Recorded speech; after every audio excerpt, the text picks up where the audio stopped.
Okay, good afternoon, everybody.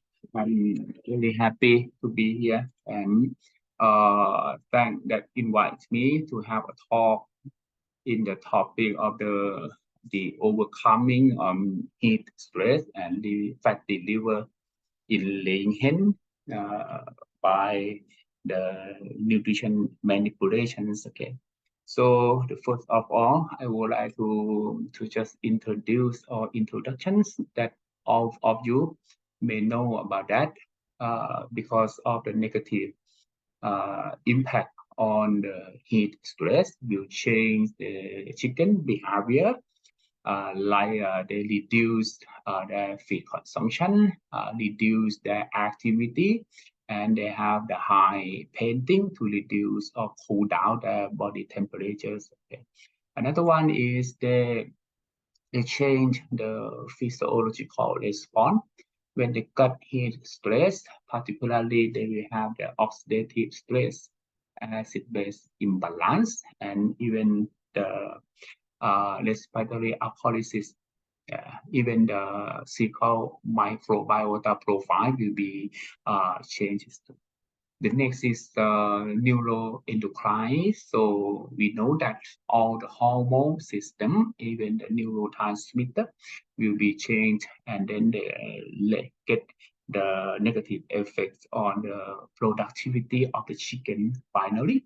So from this, the body weight, feed consumption will be declined, and for the mortality will be increases, and particularly for the quality and quantity of the egg will be reduces. Okay, and from this, I would like to talk about the effect of the heat stress first. Okay, from this, when the chicken get the heat stress, they will have the, I'm sorry, my slide is not changed. I will stop here and then I will start it again because my slide is not you may need to try to click the screen. Yeah. And Okay. then Okay, it's coming. Okay. When they get heat stress, okay, the thing that will happen is hyperventilation. For the hyperventilation, it means that we lose the carbon dioxide in the blood level, and then make we call the respiratory alkalosis. This is mean the is increase the pH in the blood. So the activity of the carbonic anhydrase enzyme activity will be dropped down. Another thing is they will reduce the secretions of the calcium and carbonate. So it will make the poorer quality of the eggshell. This is the normal thing that is we are seeing, particularly with the acid-base balance. Okay, so when the chicken get the heat stress, the thing that we have to concerning is the acid-base balance. Okay, I would like to talk about the how the animal or the chicken cool down their body temperatures. Okay, normally the animal have two main mechanisms like the sensible heat loss mechanism and then insensible heat loss mechanisms. Okay, for the sensible heat loss mechanism, we call the radiation, convection, and conduction. Okay. And insensible heat loss, they will be called evaporations. Normally, for the sensible and insensible heat loss will be low during the comfort zone. It means that if the temperature is cool, like 20 to 25 degrees Celsius, the heat loss will be lowest. But conversely, if they get heat stress, the insensible heat loss will be increased. You can see this one. and then they will use the evaporation mechanism to cool down the body temperatures. From this, because of the use the evaporations to cool down their body temperatures, it means that during the heat stress, they will reduce the heat via the evaporations, and then they have the hyperventilations. Of course, they will lose a lot of the carbon dioxide, and then what will happen? The activity of the enzyme carbonic anhydrase will be reduces, and then what will happen again? So the synthesis of the calcium carbonate, that is the 90% more than uh, 90% in the eggshell, will the synthesis of the calcium carbonate will be decreases too. So this make the poorer eggshell quality from this. So it means that even you increase the calcium sources like the calcium carbonate into your feed, during heat stress, it cannot be solved if you don't solve the problem of the acid-base balance. Okay, you have to reduce the pH in the blood before first, and then you can solve the problem using the supplementation of the some calcium carbonate. Otherwise, there is no meaning to supplement the calcium carbonate during the heat stress if you don't solve these problems. Okay. Another problem is for the heat stress. This is a big problem is the oxidative stress. Okay.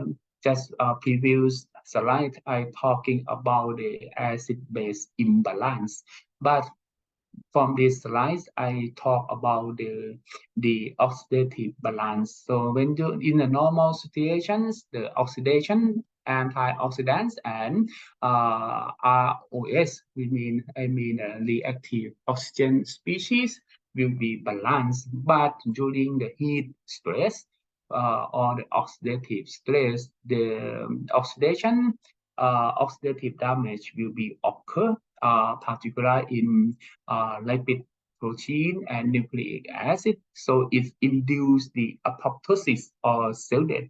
Okay, so this happen, for example, in the follicular development for the heat stress and follicular growth and oxidations. You can see this if the animal or the laying hen get the heat stress and then increase the oxidations, they will have a negative impact to the follicular growth, because of in the follicular there are a lot of fat and protein inside the yolk. So for the fat or the lipid here, they will get easier for the getting the oxidations from this. So we need some antioxidant during the heat stress to prevent the damage of these things. Before, I would like to show you that what is the heat production. We have to understand about where is the heat come from, how the animal or the chicken produce their heat. I just talk about the fundamental thing about the animal nutrition. Okay, for the gross energies that we can find and use the bomb calorimeter, and then we have to know about the gross energies, and then next we go to the digestible energies. Normally we use the metabolizable energies, but in this term, I would like to show you about the digestible energies, because during the digestion, they have the heat. They produce heat in the gastrointestinal tract. They also produce the heat because there are the catabolism of the feed here, and then they have a lot of the fermentation. For the fermentation also produce heat. Okay, and then even the nutrients can be absorbed and then go to metabolism.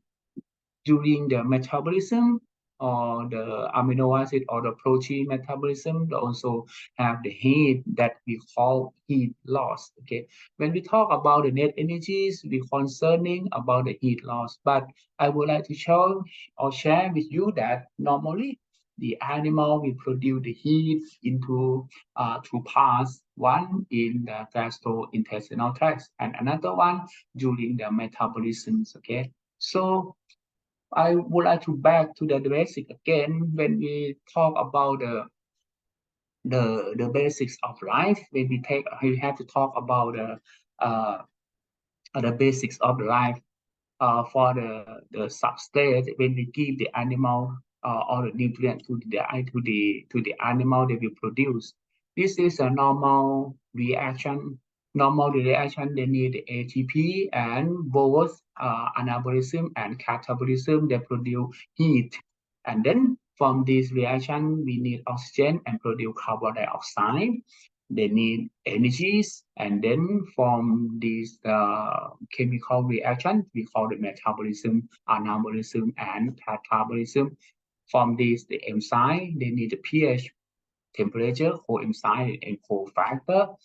And then they need again for the electrolyte balance or osmotic pressure in the cell. This is the fundamental thing that we have to understand about this.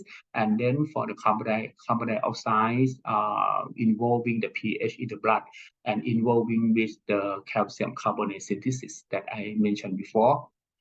So I would like to summarize again for the gastrointestinal tract produce heat, and then cellular metabolism produce heat, and then we have to let the maximize digestibility or the digestion to reduce the heat in the gastrointestinal tract. And we have to maximize the ATP production or the anabolic rate. I mean, for the synthesis, we have to let them maximize of these mechanisms to reduce the heat too. I would like to show you just only the example in our study so long time ago, we use a low protein diet, and then the control is 16% of the CP. And when we reduce the protein and using the amino acid balance, you can see we can reduce the mortality rate significantly. And from this study, we not yet to supplement the fat or the formulate the diet according to SID basis. If we supplement fat and formulate the diet using SID basis, I do believe that we will have better productive performance. And then another thing that if they have a lower amino acids, I mean they have the imbalance of amino acid, that we have very high level of the mortality rate. Of course, from this study that we have the fatty liver syndrome too. And I just show you that when we formulate the diet according to the total basis and SID basis, I mean for the standard diarrheal digestibility, we can reduce the cost of the feed, we can reduce the protein concentration in the feed, and reduce the fiber. So from this, we can reduce the cost and reduce the protein, reduce the fiber, that it can reduce the heat, reduce the nitrogen excretions. For finally, we can reduce the heat. So this is the normal practice that we have to do when we talking about how we formulate the feed to reduce the heat. So the first of the thing that I suggest you to formulate the diet according to the SID basis. There are the recommendations. For example, this is the highlight. I think that you can get a lot of informations, and then they just have the information like the standard diarrheal digestibility, like requirement here is ID, and then you can see that you have to formulate the diet according to SID basis, and then using the nutrient intake per day. Here when the animal or your chicken get heat stress. So from this you can reduce the cost, you can save the cost, and then you can reduce the heat stress. Okay, so I just confirm that using the SID basis for your feed formulations, you can reduce the heat stress. Okay. For the protein and amino acid for the laying hen, the thing that I can suggest you, if you want to have the detail, you can go to this review paper. First of all, you have to find the high digestibility of the protein, balanced amino acid, but based on the AID basis. Okay, electrolyte balance, vitamin, and then acid-base balance is really important thing for you. Okay, I would like to uh, uh, straight again that if in terms of the cellular metabolism, if they have the catabolism higher than anabolism, it will make very high heat production rather than the anabolism. So in terms of the metabolism, you have to let the animal or the cell have the anabolic rate high as possible. So reduce the metabolic heat productions is reduce the excess or indigestible protein or the fiber. Balance amino acid in the SID concept, and then increase the fat content in the diet because the fat have the low heat increment. Finally, if it's possible, use a net energy system. But in terms of the chicken, now we cannot use the net energies. We still use the metabolizable energy system. So for the chicken or the protein, I recommend you to use the SID basis of the amino acid and metabolizable energy to reduce the heat increment and improve the health.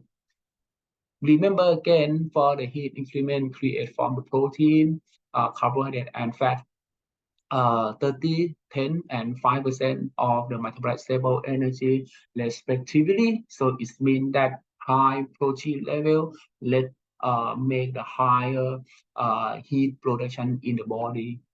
Another thing is the sodium bicarbonate. So I mean that we have to manipulate acid-base balance that I mentioned before.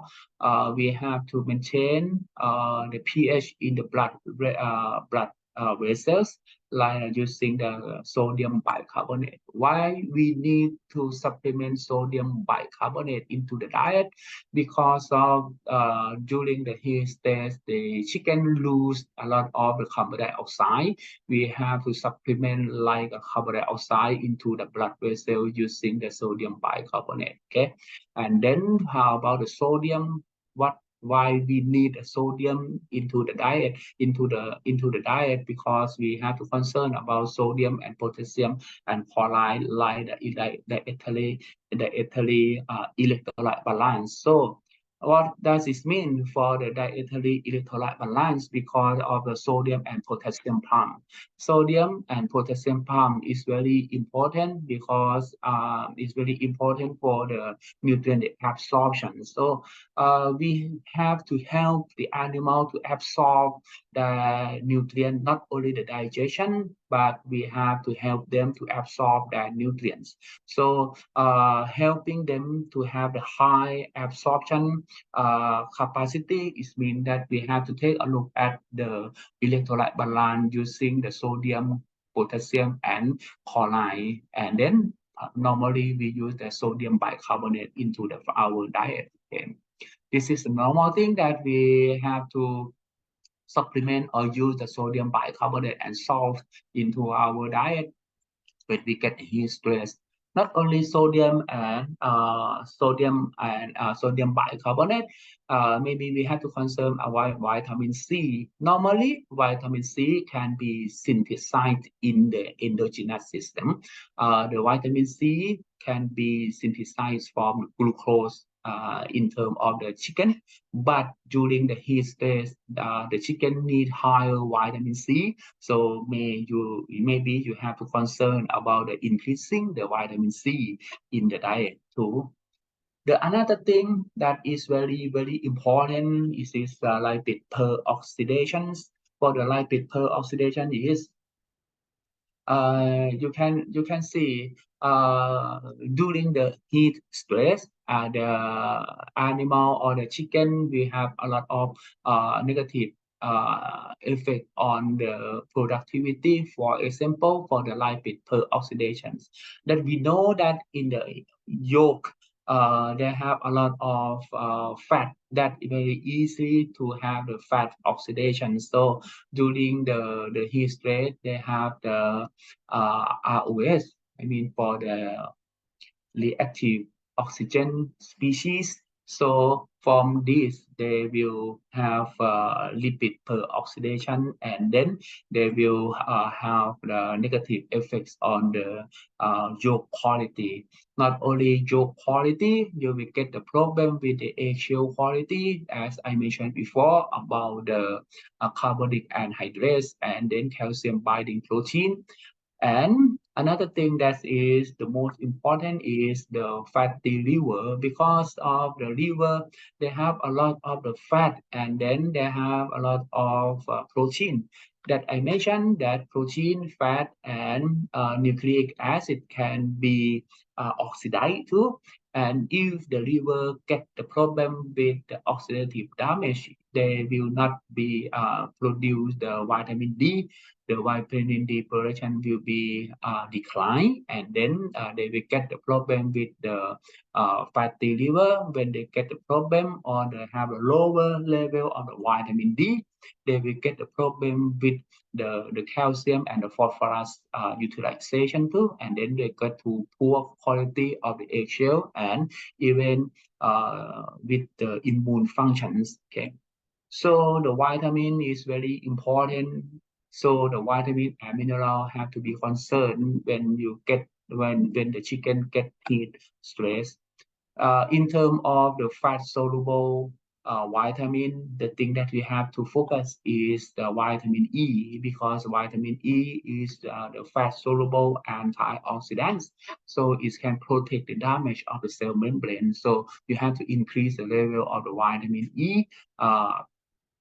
Firstly, and in terms of the water soluble vitamin, normally for the water soluble vitamin, they are involving with the energy metabolism. So that you know that during the heat stress, the feed consumption will be low. The animal or the laying hen will have the lesser energy supply. So you have to improve the energy efficiency or the energy utilization in terms of the cellular metabolism. So the increasing of the water soluble vitamin is the way that you have to improve. Okay, vitamin E to protect the cell membrane damage, and then vitamin B complex to improve the metabolism of the energies in the cell.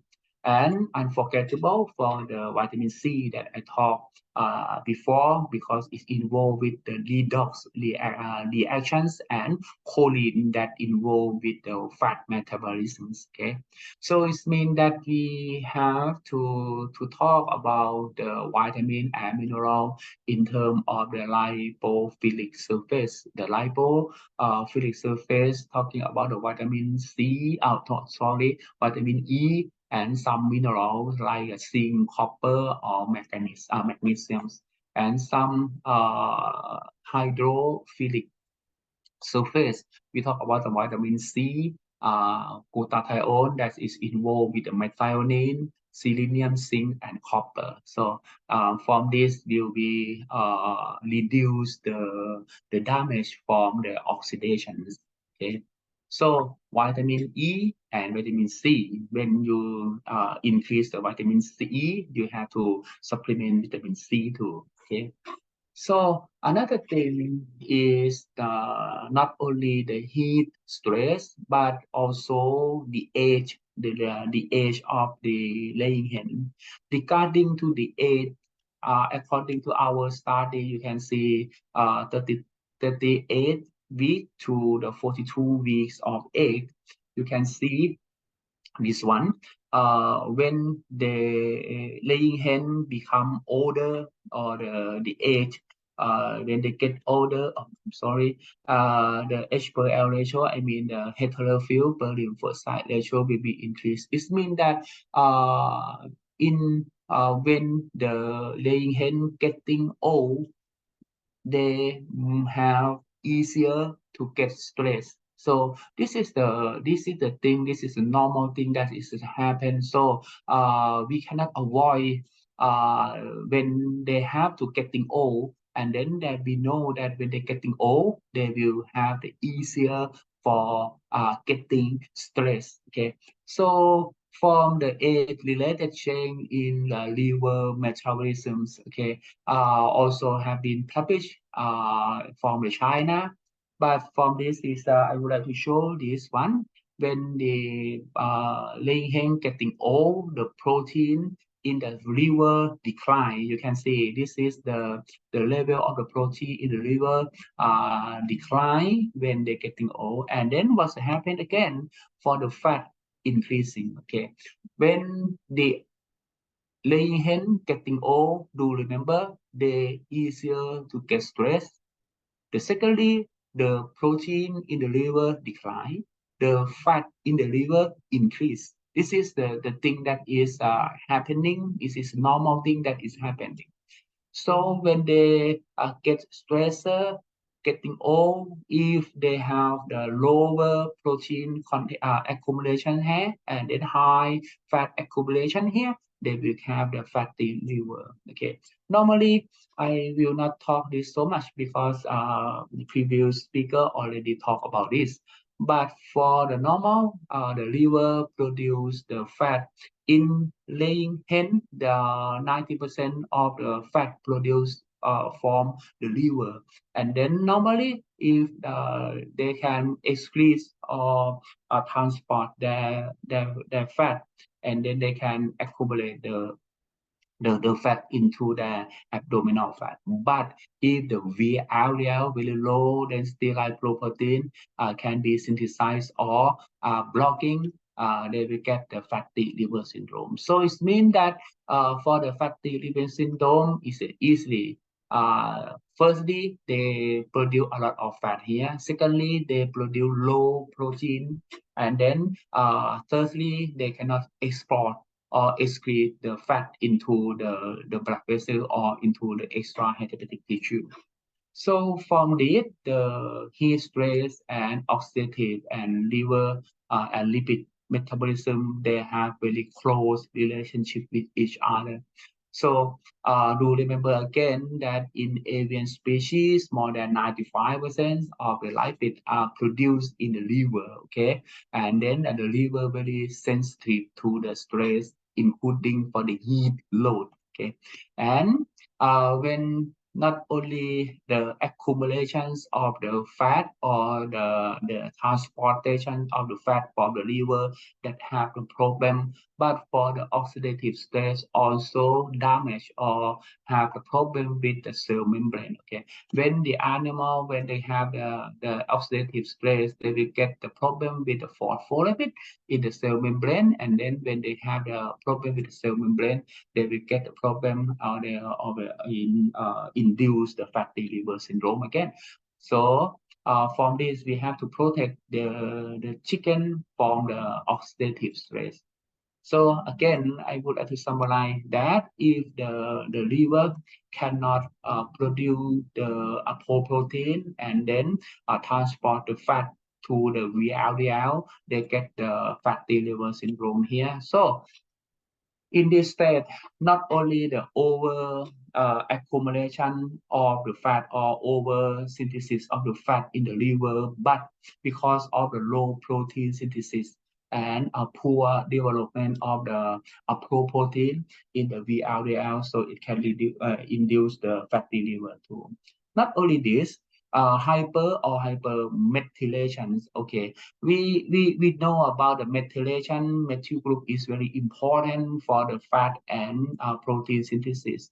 Hypo or hypermethylation, too high or too low, methyl donor also induce the fatty liver. So from this too low, but in normal too low methyl group, will induce a lower VLDL and induce the fatty liver. So we have to concern when we keep the animal in the heat stress, particularly when we keep the laying hen, the old laying hen in the heat stress. Okay, we have to concern a lot of the protein, methionine, folic acid, vitamin B12, and choline, betaine, cystathione, B6 again. So we have to concern everything. I would like to summarize that. We have to think about the protein and energy ratio, amino acid balance, dietary fat, and then lipotropic diet. This is a lipotropic diet. Vitamin B12, folic, choline, methionine involving with the fatty liver. This is I would like to share with you. Another thing that is very interesting is for the feed efficiency. You have to concern or you have to focus on the feed efficiency, not only the egg productivity, not only the egg productions, but you have to focus on the FCR because the FCR, improving FCR can reduce the fatty liver. So in terms of the chicken productions, of course, we have to concern about the egg weight percentage of the egg. We have to concern about the egg mass. But the thing that unforgettable is the FCR. You have to control or manage FCR as low as possible to improve the or to protect the fatty liver. Finally, in this topic, I would like to talk about the microbiologies and neurobiologies. We talk about the microendocrinology. That is really hot issue, and then it's very important thing for the chicken because there are some the gut-brain axis. The model of the gut-brain axis is very popular now.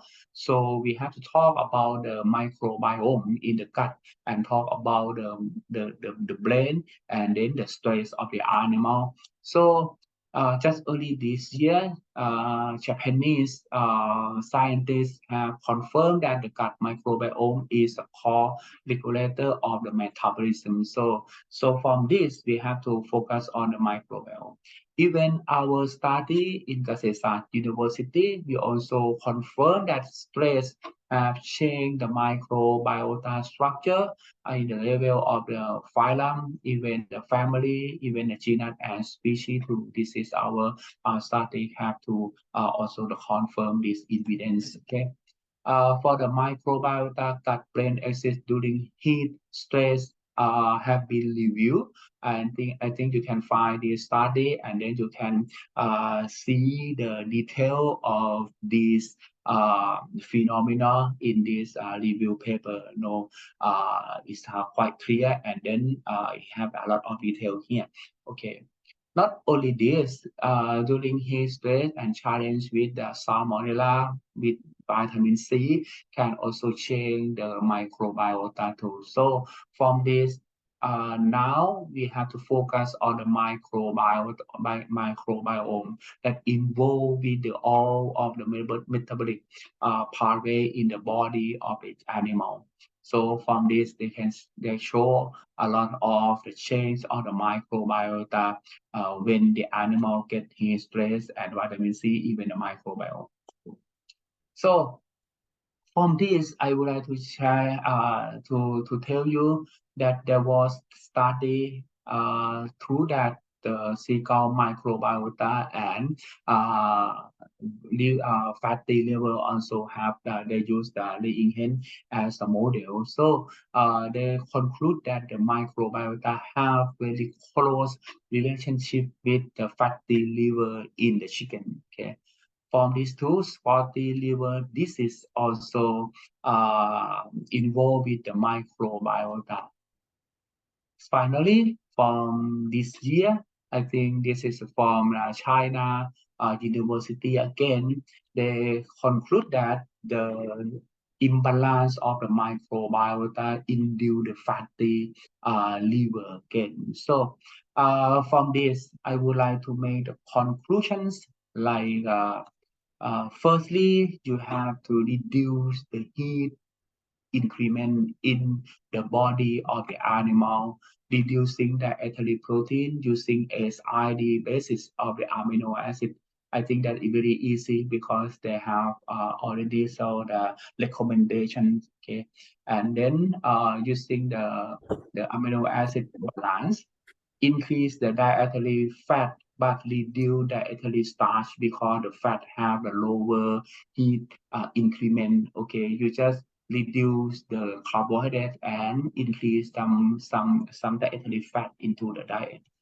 And then you have to reduce the lipid per oxidations using vitamin C, E, and A, and some minerals, selenium, zinc, and magnesium and copper.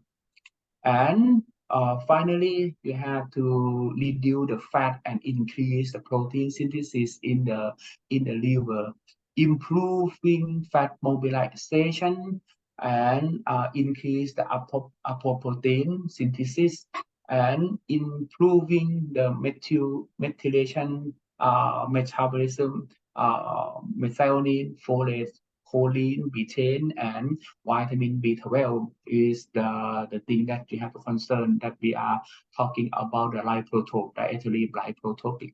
Okay, this is the all of the thing that I can suggest.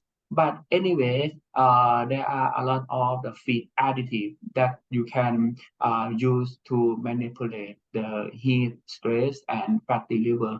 But for my talking today or my presentation today, I just talk about the nutrition, okay, in terms of the nutrient or the feed formulation. Thank you very much for your attention. Okay. Okay, thank you so much, Professor Chai Peng. Thank you for sharing heat stress with us. It's very interesting. And how can we overcome heat stress and fatty liver through nutrition? It's very useful, I think. And I have noticed a few questions in the talking box. So the first question is, does heat stress affect enzyme activity in the body of layers, such as lipase, protease, etc.? Okay. Yeah. For the lipase and protease, normally is not to have the big effect, not so big effect on that, but it had a big effects on the carbonic anhydrase that produce the carbonic acid in the blood and then calcium carbonate. But there are some studies that they show that the heat stress reduce the activity, not the activity, but they reduce the excretions of the enzyme, not the activity. So from this, it can reduce the total digestion. Yeah. Heat stress affect the total digestion. Yeah. Okay, got it. And the second question is, can the lack of nutrition such as minerals cause fatty liver of laying hens? Yeah, of course, because of some mineral like the selenium, zinc, copper, they are involving the antioxidants. So if the chicken have the higher oxidation, they will induce the fatty liver. So we need to protect the animal from the oxidations. I mean that we have to make the cell membrane have the good function of the cell membrane. Yeah. Okay. So a lack of minerals will cause fatty liver, right? Yeah, that's right. Okay. Thank you so much. Thank you, Professor. Okay, you're welcome. Thanks for your nice sharing today. Okay, bye-bye. Yeah, thank you. And now I'd like to bring out our fifth guest today, Professor Ali Agus from Indonesia. So Professor Ali, it's your time now.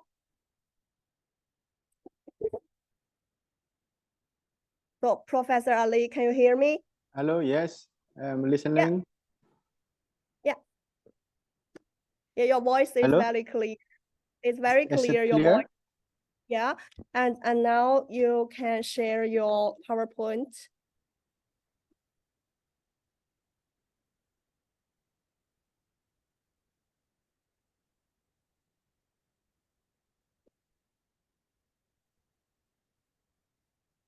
Okay. Okay, is it clear? Yeah, it's clear. Now you can start. Okay, thank you very much, ladies and gentlemen, all of the participants and the organizing committee. I would like to express my sincere thanks to be part of all of you here, and I participated in this event, and I take an opportunity for these occasions to share about the situation of layers feed and fatty liver cases in Indonesia. I would say maybe more on macro issue on Indonesian situations, because on the aspect of scientific and detail about the fatty liver cases, procedure, and how to mitigate, how to anticipate. Just recently, our colleagues, the previous presenters, dealing with nutritional approach, how to minimize the fatty liver syndrome. So I will share about the agenda, brief introduction, and then current situation of poultry feed production in Indonesia, of course, and then threats on fatty liver syndromes, but in general aspect, and some concluding remarks. Just to give a brief introductions, and Indonesia has the quite interesting and developing poultry production in Indonesia. Poultry production contributes almost 60% of livestock gross domestic product, among other livestock, and almost 80% of total livestock production. And this industry also using almost more than 10% of the national labor. That is around 13.7 million labor involved in the livestock industry. And especially for the poultry, the turnover of finance could reach 700 trillion rupiah per year. Yeah, I think it's quite an important number for the finance that can be turnover for Indonesia. And the poultry breeding in Indonesia, I think, also has the challenge on that development. It's also quite growing well. Currently, there are 32 broilers grandparent stock breeders and 6 layer grandparent stock breeders operated in Indonesia. Poultry products have made 2% of Indonesian people protein consumption. It means poultry product is one of the available protein source for the Indonesians. Even there is also a small number of export poultry export poultry products exported reach the number of 2.58 million US dollars. On the point of view export productions, when we compare for the production of Indonesia compared to other countries like China, for example, European, United States, India, of course, they are 4 biggest country producing eggs like China, Europe, United States, India. Indonesia also, maybe for number, for 0.7 million tons of egg production. It's quite interesting in this area. And talking about the comparison of egg consumptions per capita, Indonesia is still still lower, of course, compared to China, Japan, Malaysia. But with the population growing up, the consumption of eggs that's targeted to be 17.69 kilogram per capita, and at this time being almost increase. This is consumption 2017. Last year, the level of egg consumption per capita is around 19 kilogram per capita. So higher than the average egg consumptions, that is only 8.74 kilogram per capita. So Indonesia is considered as one of the important egg production because representing around 6% of the total world egg production. So I would say that the poultry industry and especially layer farming industry in Indonesia play a quite important role in this point.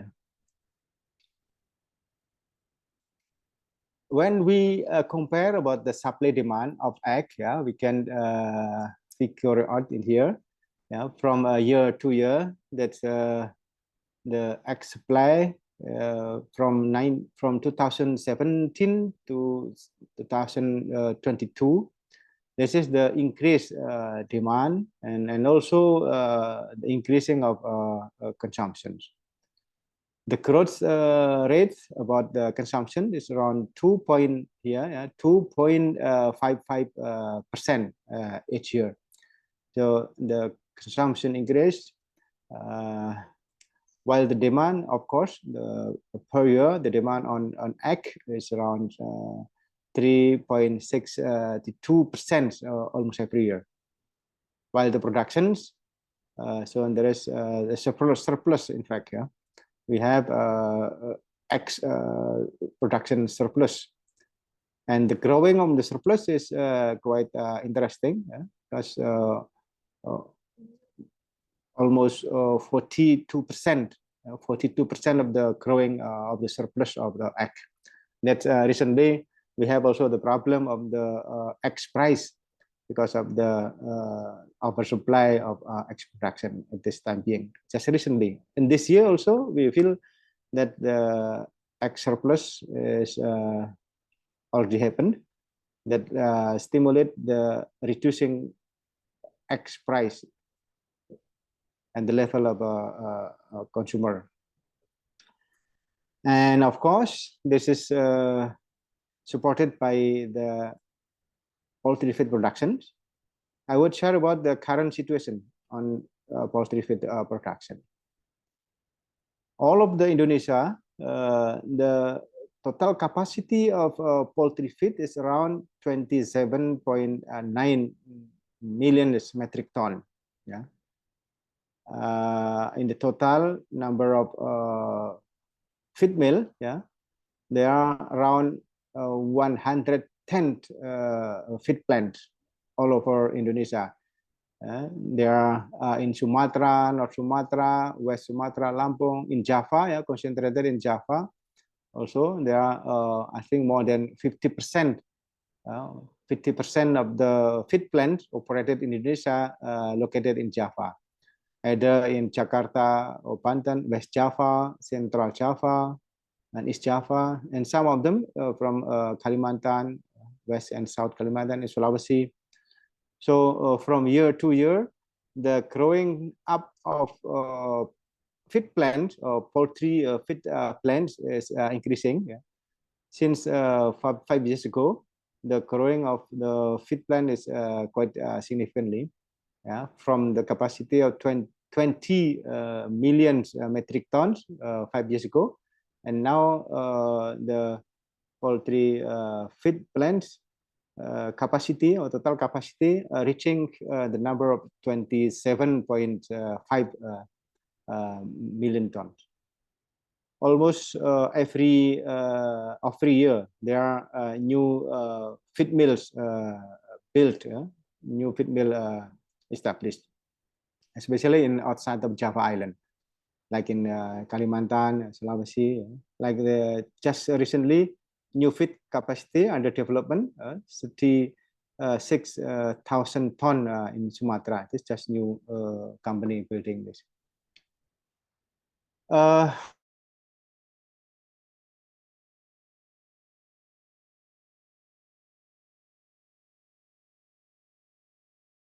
On the majority for poultry, especially broiler is 62%, while layer 13%.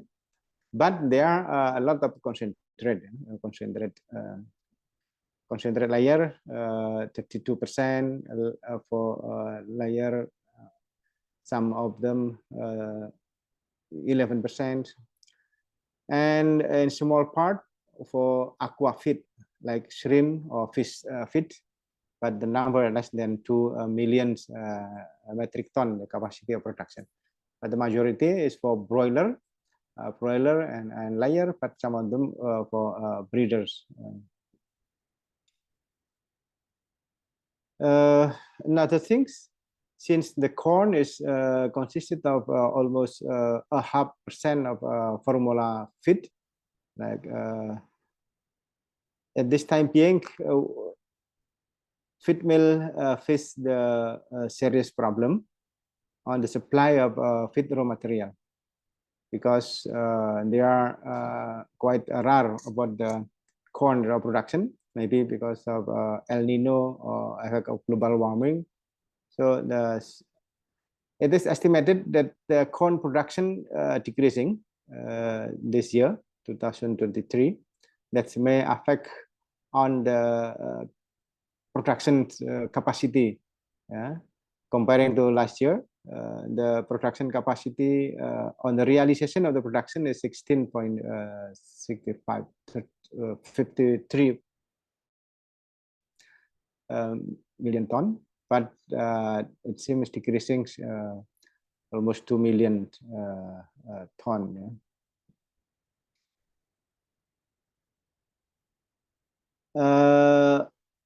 Indonesia just a couple of years ago didn't import corn, or very slightly corn import, but recently the demand on corn increasing with the development of new company or new feed mill plant, especially for poultry. But the corn supply is steady available. So it is projected that the demand of corn and or we may consider the stock, national stock of corn, how many days. It seems our stock of corn is less than 45 days this time being, less than 2 months. So it means the demand on corn is increasing while the supply is this is when we compare year by year. So we can imagine from 2019 to 2033, like this, 2033, the stock is lower and lower. I mean, the national stock of corn is even at this time being less than 40 days.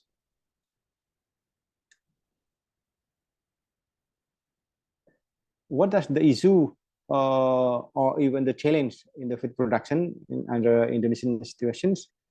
The price of rice, the price of raw material, either imported or domestic origins, is increasing. So I think this is the challenge not only for Indonesians but also for global company, because of the corn or feed raw materials available that makes or stimulate the high price of raw material.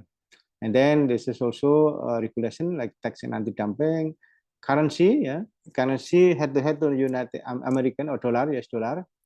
This is the weakened exchange rate. Indonesian exchange rate is relatively feeble. I mean, lower exchange rates that may affect our feed mill industry. While the domestic corn production, as I mentioned before, quantity and quality is a challenge in this time being. This is the at least some issues that should be anticipated and considered how to adapt it, how to adapt to the new challenges like price, then corn price, raw material price, and so on. And since our topic is about the fatty liver and the health of the fatty liver health, I think the previous presenter has already comprehensive presentations.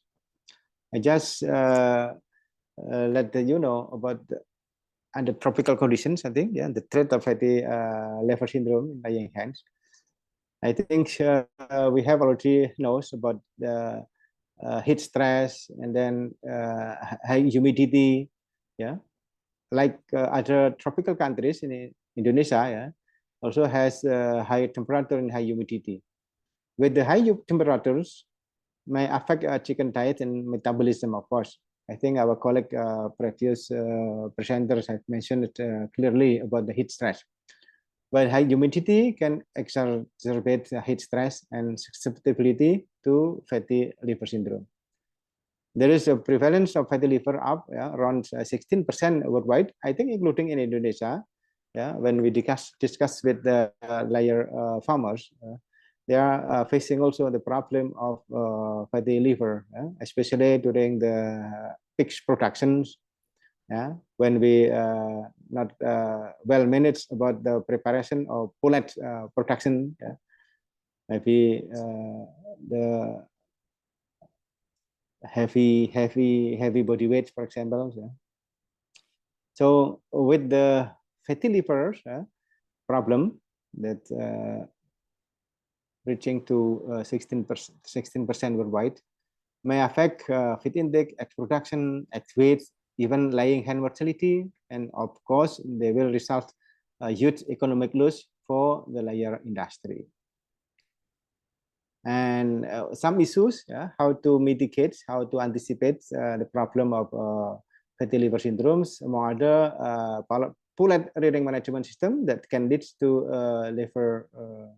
fatty liver syndromes because of the body weights, for example. Pullet body weight should refer to the weight standard set by the company.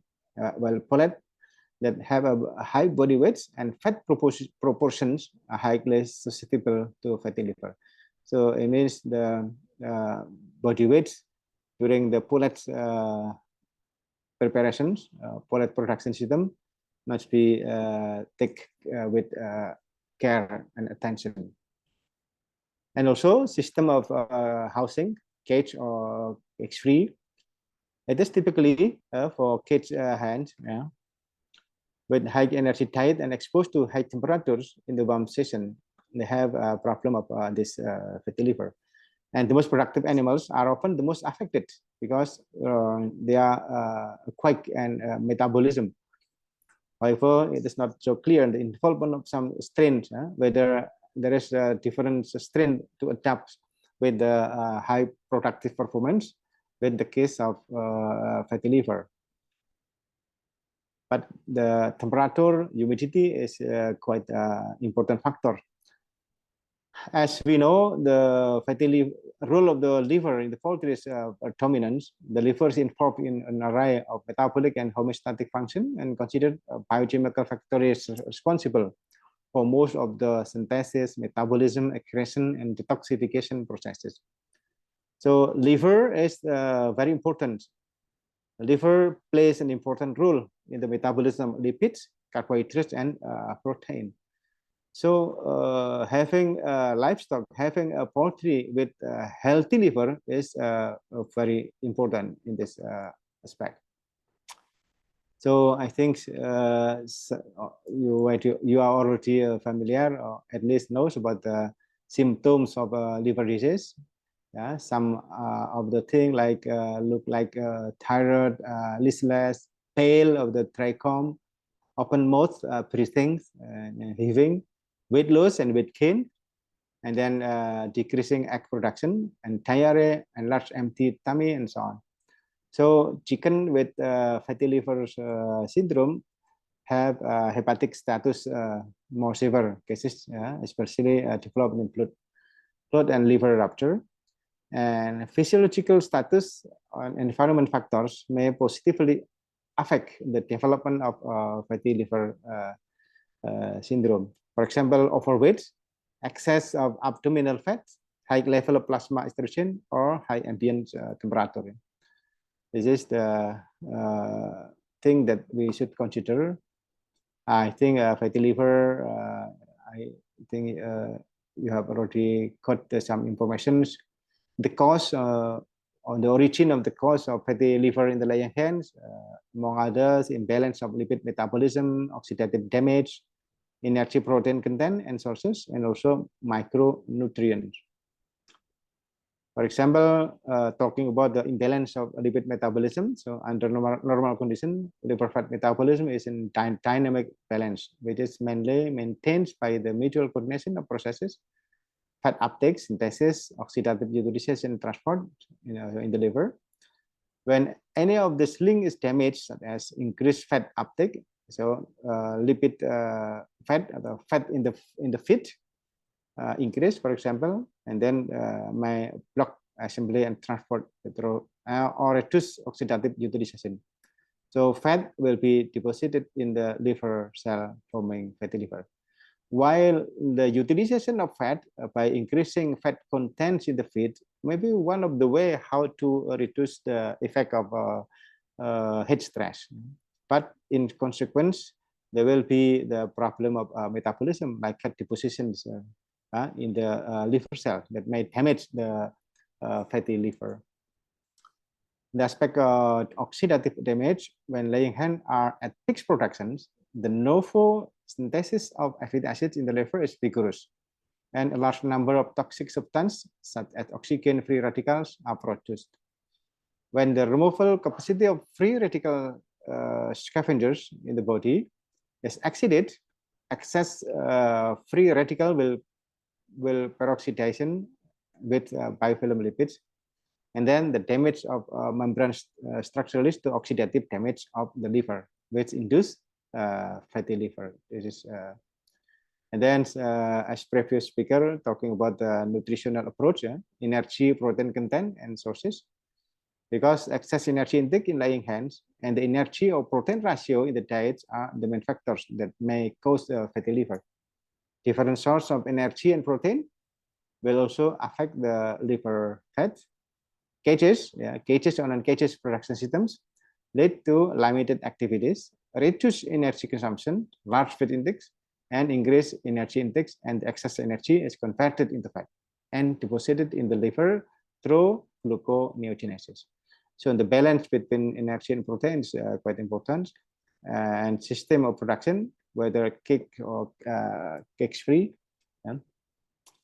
should be considered. Energy contents, protein source. When the energy protein ratio value in the diet is too high, it means energy is higher than protein. In case of high energy, increase the metabolic burden of the liver, unable to metabolize, and then many fatty acids in the body deposited. In case of low protein, leads to insufficient lipoprotein synthesis. Lipid transport is blocked and can be transported from the liver, and then increasing the accumulation of fat in the liver. Other things about the macronutrients. Macronutrients are the choline, cholines, methionine, vitamin C, vitamin A, vitamin B, group of ferro, mangan, cobalt, zinc, selenium in the feed participate in the synthesis of lipoprotein or the cofactors of lipoproteins to carry fat out on the liver. So the role of micronutrients in this case is quite interesting and quite important. For example, like zinc, selenium, because there's an antioxidant. And also methionine and choline are precursor of phosphatidylcholines in the body and are involved in the synthesis of very low density lipid. When these nutrients are deficient or insufficient, liver fat transport is blocked and depositions occur. So it's mean the balanced nutrient, including macronutrients, is quite important. How to prevent and the treatment of fatty liver in lying hen? This is approach like precision feed nutrition, so standardize the breeding management system, treatment of fatty liver in lying hen. So I think precision nutrition, yeah, I think already mentioned about the role of nutrition can reduce the, yeah, like energy protein ratio, balance of amino acid, and so on. Yeah? And then standardize. I think we can skip this slide, yeah, because this might be for the breeding industry. Now, treatment of fatty liver in the laying hens using feed additive, I think that can increase fat metabolism. Maybe such bile acid. Some reports already exist about the utilization of bile acid. Because bile acid can promote the metabolism and excretion of fatty acids and reduce the accumulation of fat in the liver. So just to have a note about the situation in Indonesia, Indonesia's egg production has been so far able to fulfill Indonesian egg demand. Yeah, there is the fact that egg supply is more, yeah, so we have more access on eggs.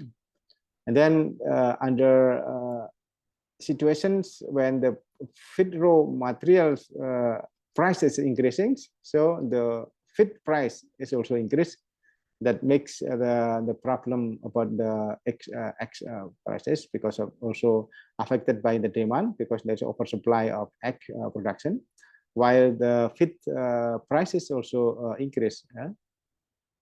And then the way how to mitigate, how to anticipate, how to reduce this feed costs, for example. So we need several strategies. That the strategies taken to improve feed efficiency and prevent the threats. For example, in this case, fatty liver syndrome. Among others, the way how to prevent the fatty liver syndromes, like poultry rearing management system, feed management, including utilization of feed additives, and also how to manage the stress, including heat stress. I think that's all my presentation. Thank you very much, Ms. Chui. Sorry for there's some inconvenience for this presentation. I hand over to you. Thank you. Please, if you have any comment. No problem, Professor. Thank you so much, Professor Ali. Thanks for your sharing. Professor shared from the current situation of poultry feed production to the threat to fatty liver syndrome. So, which is a very nice sharing. Thank you again to Professor for the interesting sharing. And I got 2 questions in the talking box. So, question 1, our audience asked, I would like to know what causes the oxidative damage, because you just mentioned that oxidative damage is one of the causes of fatty liver, right? Yeah. So yeah. What causes oxidative damage? Yeah, the oxidative damage, I think, through the metabolism in the liver. Yeah, that's why the utilizations of antioxidants like vitamins and then mineral, macro mineral like selenium and so on can reduce the problem of the fatty liver. But the mode of actions, I think I should consult for the way how to explain more details about the mechanism. But some some trial and some mechanism of actions that there is the role of antioxidants can minimize the problem of fatty liver. Okay. Thank you, Dr. Ali. This is the question 1. And the question 2 is, you just said that we need to pay attention to the dietary amino acid level in the diet of lean hens. So I would like to know which amino acid have the greatest effect on fatty liver in lean hens. This is a very good question because Yeah. Personally, I don't know exactly which amino acids, because the role of amino acid is for the metabolism, especially I think there is no single effect that can reduce the problem of the problem of fatty liver. But I think our colleagues may help to explain about which if there is a trial or research. Dr. Chai Yapom may help to respond this excellent question. So I think the most important thing for this question is to keep the amino acid balance in the diet, right? This is the most important thing, I think. Yeah. Okay. Yeah. Okay. Thank you, Dr. Ali. Okay. Thank you very much. Thank you. Thank you. Thank you. Bye-bye. Bye-bye. Thank you. Thank you. Yeah. So now it's my turn. I'm the last one today, and what I want to do today is to share with you the content of fatty liver, and then briefly introduce our company, the Lachance Group. Then I will start right now. I'm gonna share my screen.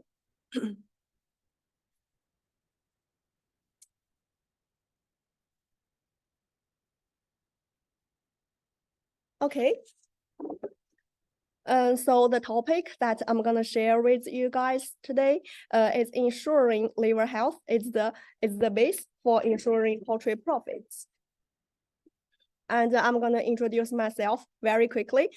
So my name is Tracy, and I graduated from Swedish University of Agricultural Sciences, and my major is animal science. And now I'm working in Lachance Group. And my content is divided into four parts. The first part is liver challenges in lean hens, and the second part is how do bioacids protect poultry liver health, and the third part is application cases of bioacids. So I'm gonna show you some cases of bioacids on lean hens. And the fourth part is brief introduction to Lachance Group. So let's start with the first part, liver challenges in lean hens.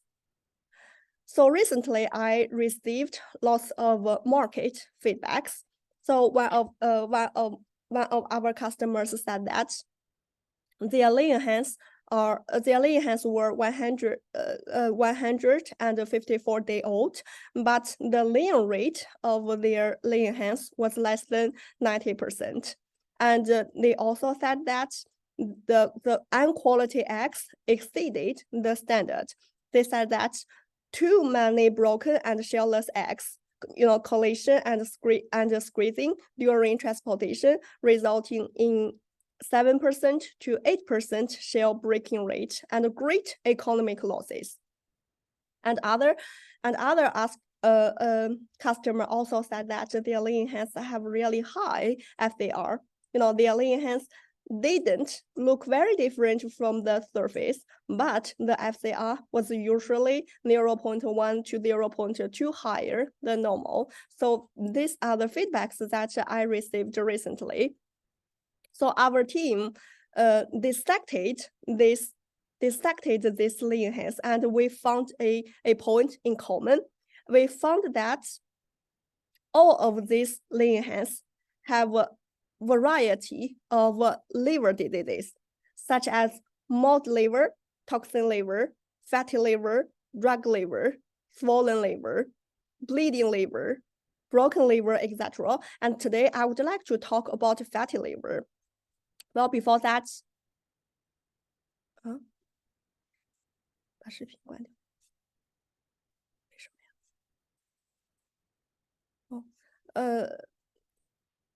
？and before that, I would like to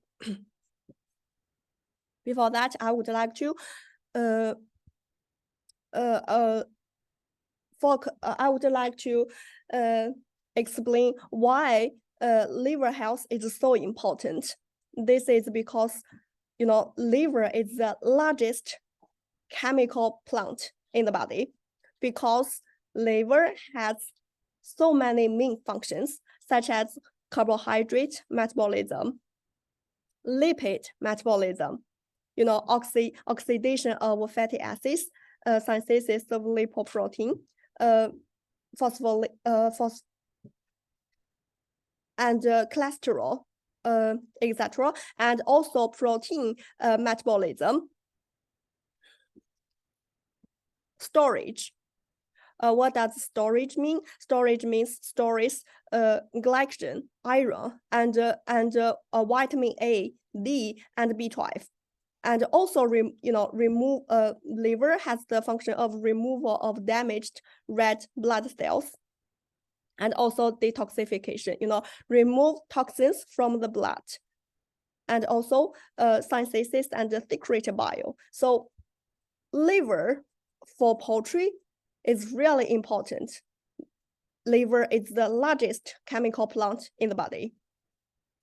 And today I would like to talk about fatty liver, because fatty liver is one of the most common nutritional metabolic diseases in lean hens, mainly due to excessive accumulation of fat in the liver cells, which affects the normal function of the liver. Lean hens with fatty liver are difficult to reach the peak of egg production, and the egg production rate generally reaches to about 85% and then gradually declines. And the incidence of fatty liver in caged lean hens is usually 5% to 30%, accounting for 8% to 30% of all dead lean hens. And last month, I just got a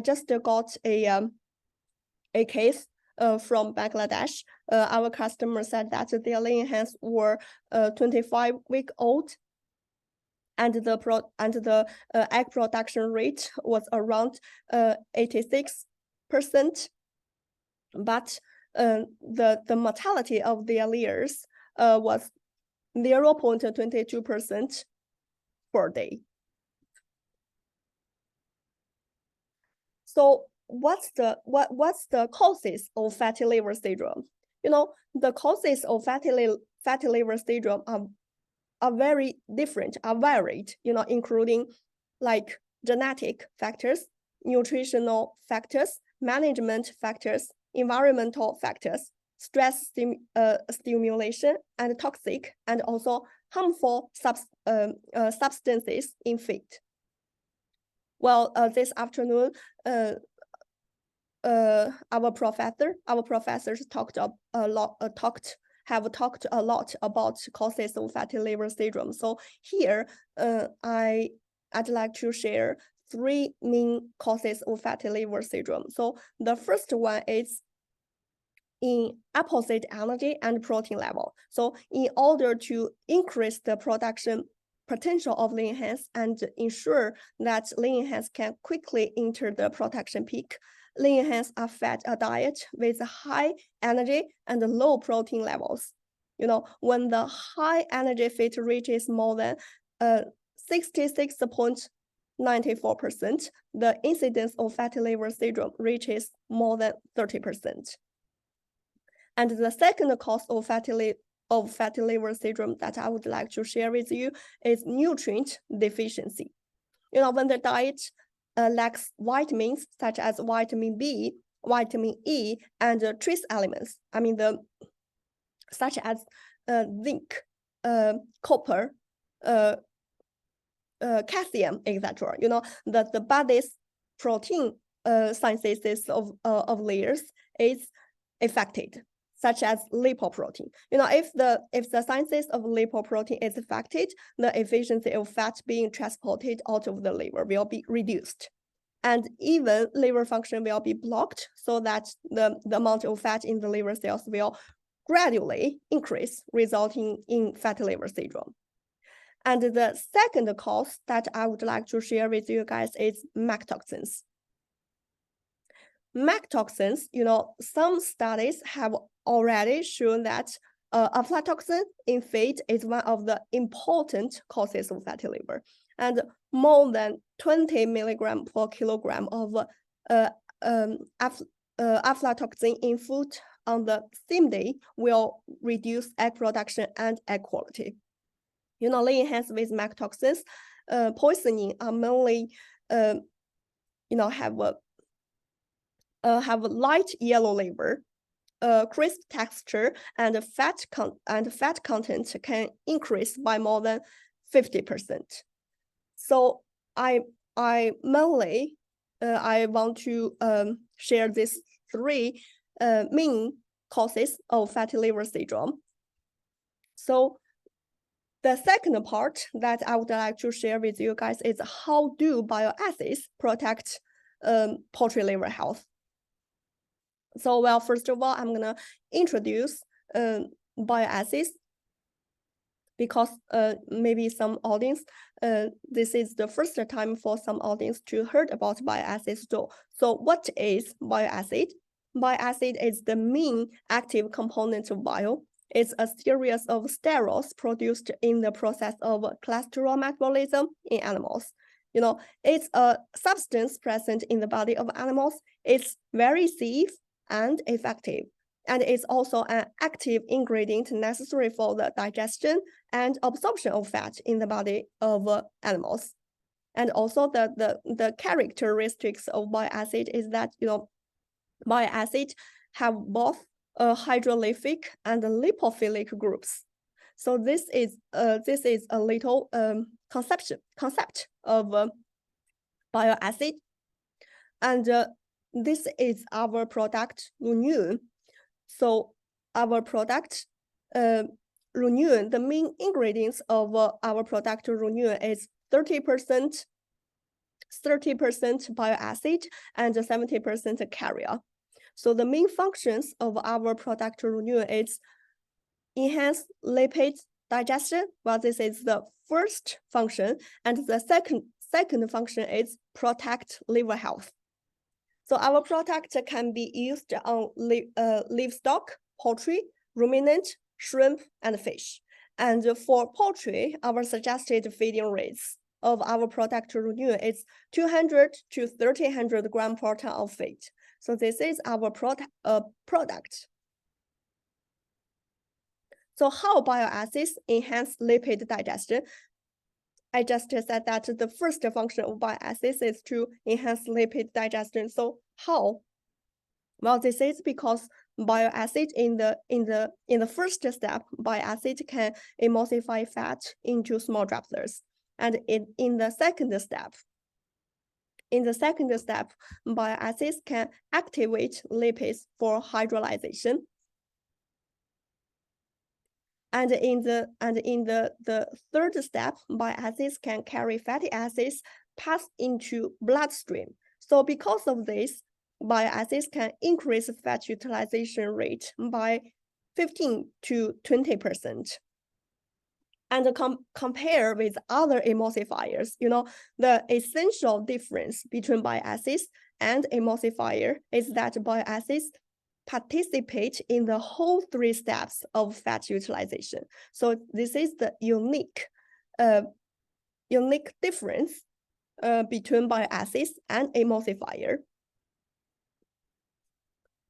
And then I would like to talk about how bile acids protect liver health. I just mentioned that the second function of bile acids is to protect liver health. So how? Well, bile acids protect the liver health from two aspects. The first one is that bile acids can help to prevent fatty liver. So how bile acids help to prevent fatty liver? This is because bile acid can activate FXR. So what is FXR? FXR is the farnesyl X receptor. So bile acid activate FXR. It has the characteristics of anti-amidation, maintain normal lipid metabolism, play an cholestasis, anti-liver fibrosis, etc., and can also, reduce triglyceride synthesis and increase triglycerides clearance. And also bile acids can help to, promote the synthesis of very low density lipoprotein, enhance the transport of triglyceride, reduce deposition, and prevent fatty liver. So this is basically the action mechanism of how bile acids protect liver health. Prevent fatty liver. And then I would like to explain why bile acids can help to degrade MAC toxins. Well, first of all, bile acids in the diet inhibit the growth of MAC toxin mycelia and in a dose-dependent manner. Well, next I'm going to show you the proof. So this is the proof. This is an experiment that Nanjing Agricultural University did. From this picture, you can see that. So this is the bile acid concentration. You can see that. So from the picture, we can see that bile acids in the diet inhibit the growth of MAC toxin mycelia. You can see the MAC toxin mycelia decrease with the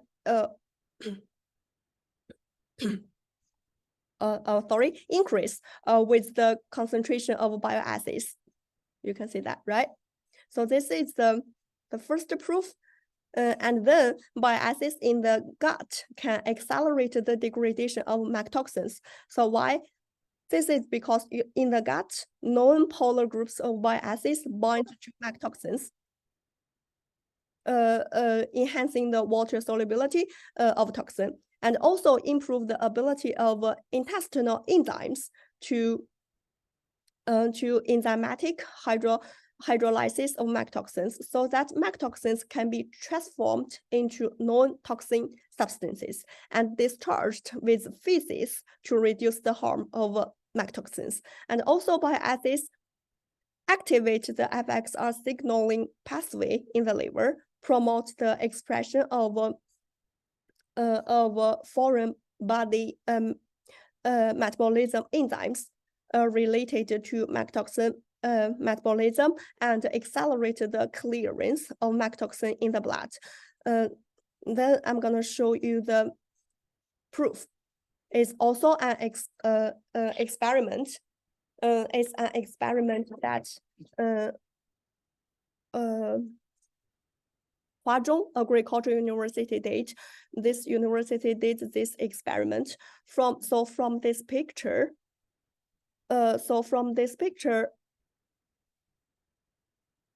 We can say that bile acids activate the FXR signaling pathway in the liver, promote the expression of foreign body metabolism enzymes related to MAC toxin metabolism, and also accelerate the clearance of MAC toxin in the blood. Well, if you guys need this article to read, you can tell us. We will send it to your email. But now it's a pity that it's a Chinese version, but I will translate to English version for you guys to be a reference. And the third part is application cases of bile acids. I'm going to show you some cases. So this is the first one. It's also a scientific article. This experiment shows the effects of bile acids on liver fat metabolism of lean hens during peak laying period. So in this experiment, a total of 144 30-week-old highline brown laying hens were randomly divided into four groups. So group one is the control group, and group group 2, group 3, and group 4 were supplemented with bile acids. So from this picture, we can see that the addition of bile acid in the diet decreased the serum. This is the serum triglyceride and the cholesterol index, and also inhibits the fat deposition in the liver. So this is the first case. The second case is also a scientific article did by Shandong Agricultural University. This article shows that the effects of bile acids on liver fat metabolism in broilers. So from these two bars, we can see that adding bile acids to the diet can reduce triglyceride levels in serum and the liver of broilers and promote fat metabolism. You can see that the blood triglyceride levels reduced after adding bile acids. So this is the second scientific article that I would like to share with you guys. And here, these are the effects of bile acid on laying hens. Some audience may say that what's the effects of bile acid on laying hens? So here I'm going to show you. So for 0 to 6 week old, bile acids can help to promote shank and body weight up to standard. And after 40 week old, bile acids can help to protect liver health, reduce mortality, because of fatty liver. And bile acids can also help to improve the egg production rate, reduce the rate of unqualified eggs, such as pimpled eggs, soft-shelled eggs, mishapen eggs. And the dosage of bile acids for laying hens is 200 to 300 grams per ton feed. And then I'm going to show you some cases. So this is the first one. So this case shows after adding bile acids, the production performance of laying hens were improved, and FCR was decreased. So in this case, 3,157-day-old ISA brown layers were used, and we did this experiment in 2016. The dosage of bile acid in this case was 200 grams per ton. So this is the result. So from this table, we can see that after adding bile acids, laying rate increased by 3.24%, from 90% to 93%, and broken egg rate decreased by 0.77%, decreased from 0.94% to 0.17%, and also mishappened egg rate decreased by 0.72%. You can see that from 0.98% to 0.24%, and also the mortality rate. You can see that this is the mortality rate, and this is the control group, and this is the bile acid group. So mortality decreased by 2.1%, from 3.7% to 1.6%, and also FCR decreased by 0.09. Yeah, this is the first case, and the second case.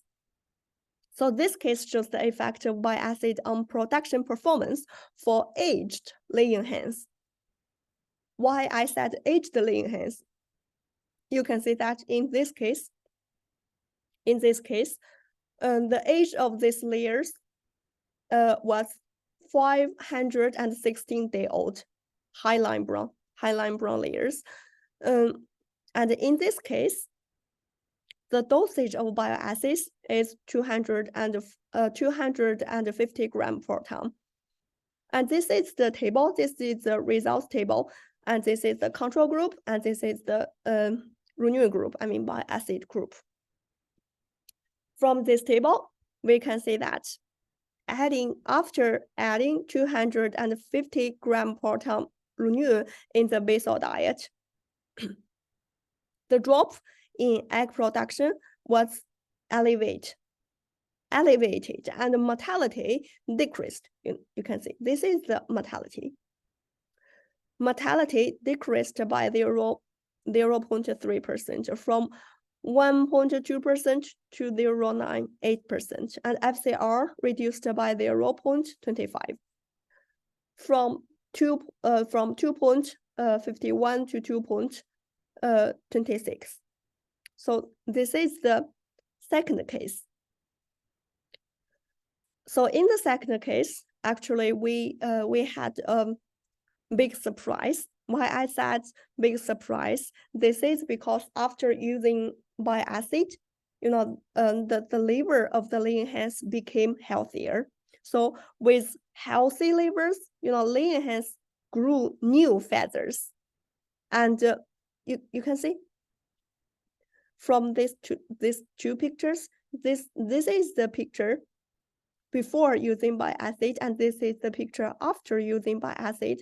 Compare with these two pictures, you can see that after adding bile acids, lean hens grew new feathers, and in this case, the average body weight of this lean hens increased by 75 grams. And this is the third case. Well, the third case we did in China, and we also used the local species of lean hens is Nongda number 3 lean hens, and the age of these layers was 50 weeks old. And in this case, the dosage of bile acids in the first 5 days was 1 kilogram per ton feed, and then reduced to 500 grams per ton feed for the last 7 days. Why the dosage of bile acid in this case became very big? Well, this is because the mortality in this farm became really, really bad. So that's why we increased the dosage of bile acids. But the results, this is the results table, and this is the picture, the trend of mortality. So from the picture, you can see that this is before using bile acid, and this is in the process of using bile acid, and this is after using bile acids. So from the picture, you can see that the mortality decreased significantly after using bile acids. Yes, this is the third case. And then I would like to share the application scheme of Lunule and bile acid in lean hens. So in the rearing period, the dosage of bile acid that I recommend is 200 grams per ton. And the effects of bile acids is, the effect of bile acids in rearing period is promote growth and development, improve uniformity, and also promote both body weight and shin length to reach the standard. And in lean period, the dosage of bile acid that I recommended is 250 grams per ton. So in this period, the effect of bile acids is to promote earlier start of production, quickly reach the peak of egg production, and prolong the peak period of egg production.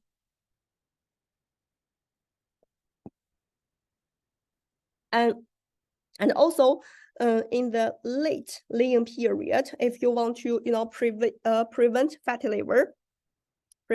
liver, Then the dosage that that I would like to recommend is 250 to 300 grams per ton.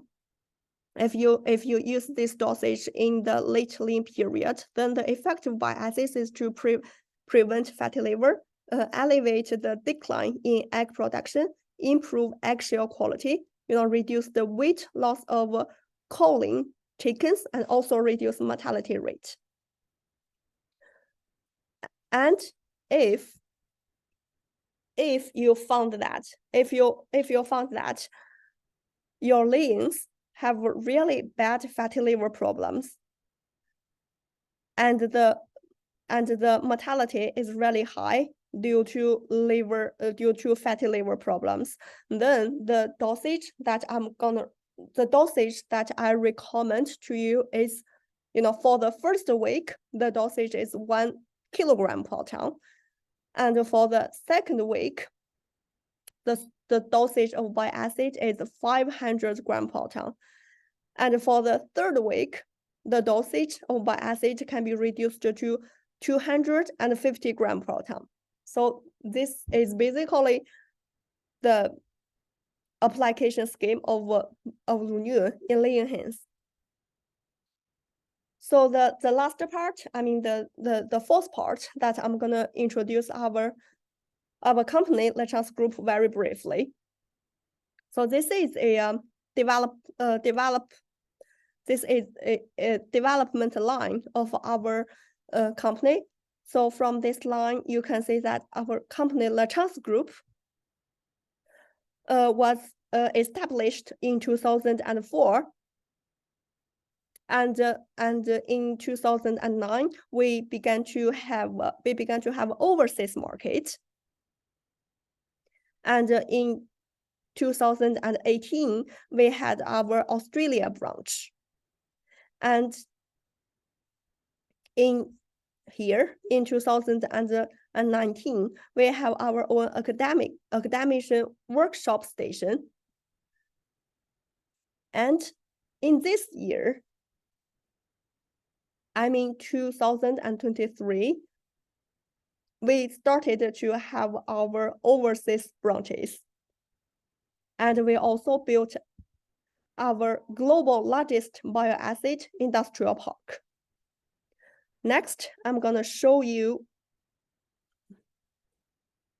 our industrial park. And before that, I'm gonna introduce the Lachance vision. So our vision is to help 6,000 outstanding feed companies and 10 million farming practitioners to safely create wealthy. And we also want to focus on research and development natural extracted feed additives, leading husbandry industry, saving cost and optimize production. Yeah, this is the vision of Lachance Group. And here I would like to show you our new bioacid industrial park. So at present, this is the global largest bioacid industrial park, and we have and we are the bioacids mandatory standard setter, and we produced 60,000 tons of bioacids. And bioacid industrial park is a state-of-the-art patent natural extraction technology. We have this kind of technology and a fully automatic production line. Non-pollution from material to product. And in this industrial park, we have central control system. Product quality are totally traceable and controllable. And this picture shows our research and development power. So we have our own fatty acid research center. We can provide some free service to our customers, such as fatty acids analyze, oil test, mycotoxin test, amino acid test, and we provide all of this test for free to our customers. So if you guys have this kind of requirement, you can tell us. We can manage to help you to do this kind of test. And this is also a picture to show our research and development power. So we are leading by academician, cooperation with global top professions, and now we have 3 research and development platforms.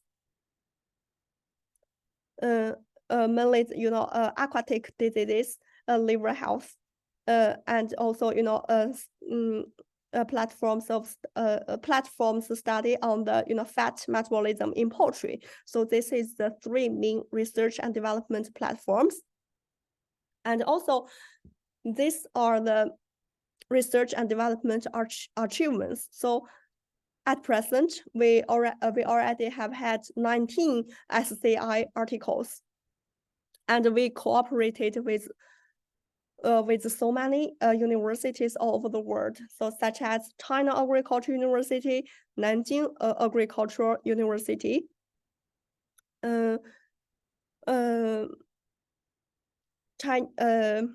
Korea University, and so on. And then these are the articles that we already published in the online. If you guys, this is the titles. Yeah, this is the titles. If you guys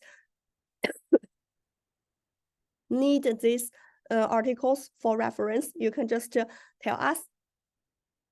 Yes, and this is other articles that we already published. And finally, this is the main markets. At present, we already have so many partners from all over the world, such as Cargill, the Hus, CP Group, New Hope, and so on. And in the future, we really hope that you will be one of our partners. Yeah. And this is all the content that I would like to share with you guys today. Thank you so much. Thank you for listening. And here I received 2 questions from our audience. So the first question is, what is the shelf life of Renew, our product? Okay, the shelf life of our product Renew is around 1.5 years. And you have to put in the place without humidity. Yeah. And the second question, and the second question that I received is, my layers have a mortality rate of 2% due to fatty liver. Can bile acid be used to reduce the mortality? Well, the mortality rate is around 2% due to fatty liver. Can bile acid be used to reduce? Well, for this question, I would say definitely. So I would like to show you this table again.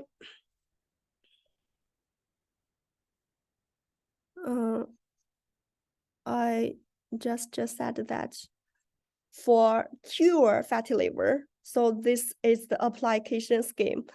I mean, your layers already have a really bad, mortality. So my recommendation for you is to use bile acid for the first week, 1,000 kilogram per ton, and for 1 week, and in the second week, you can reduce the dosage of bile acid to 500 grams per ton, and for the third week, the dosage of bile acid that I recommend is 250 grams per ton. Yes. This is my answer. And the third question that I received just now is, can you give us a technical sales manager for Nepal? Well, if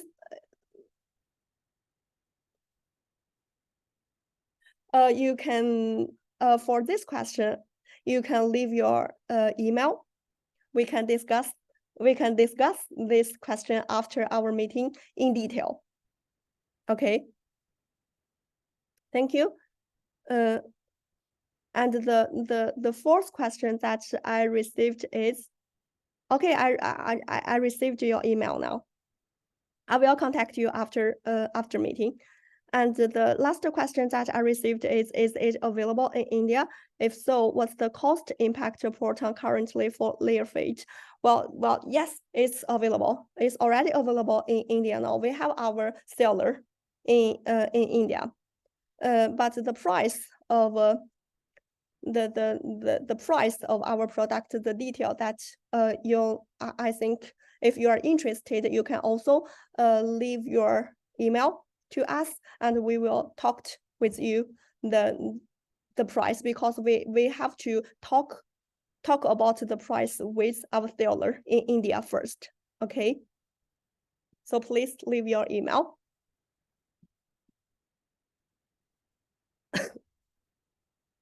Thank you so much, and thank you for thank you for that you are interested in our product renewal.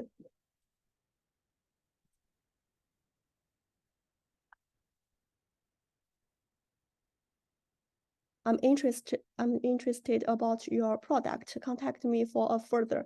Okay, I will contact with you, and I already and I have saw your email address. Thank you. May I ask where you come from, which country? Then I can ask the my colleagues in charge of this region. Yeah, I will talk about with our sales manager in charge of this this region. Can I replace emulsifier with this for broiler? Yes, you can. After adding bile acids, after adding renewal, you can replace emulsifier 100%. Okay. Well, this is because I just mentioned that one of the functions of bile acid is to improve oil utilization. So after adding bile acids, you don't need to add emulsifier, because this will increase, because because adding both bile acid and emulsifier will increase the feed cost. Okay.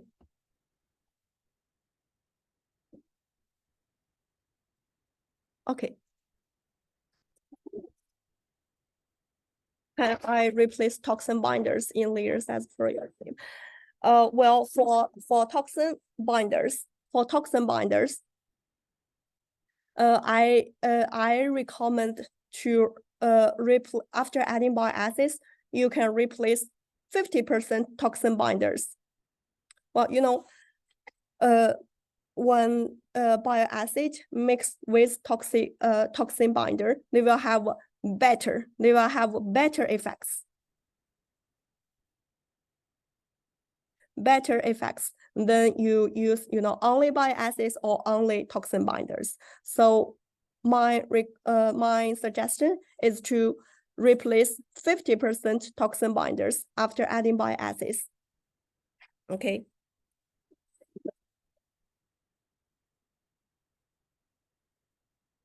We use liver tonic in India. What's your comment? Well, for me, I recommend you to try bile acid. If you can try, you can compare the effect of using bile acids and using liver tonic. You can compare the effects. You can compare which one is better. Okay. But you know, for me, I recommend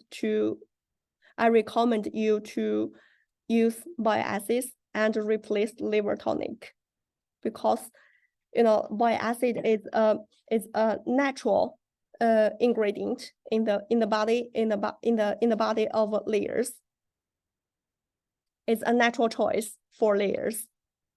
Bile acids is a natural choice for layers. More questions?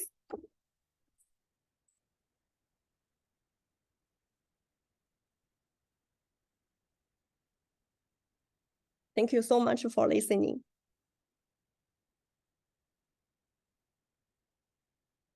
How it is isolated, bio-attached or natural? Well, I'm not quite understand your question. You mean how we get bile acid? Well, it's natural. Our bile acid is a natural product. We isolated from the poultry bile. It's a natural product.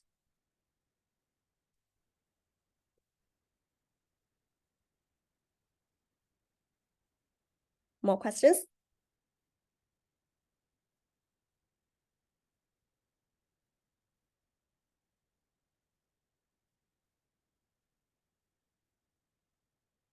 No more questions, my friends?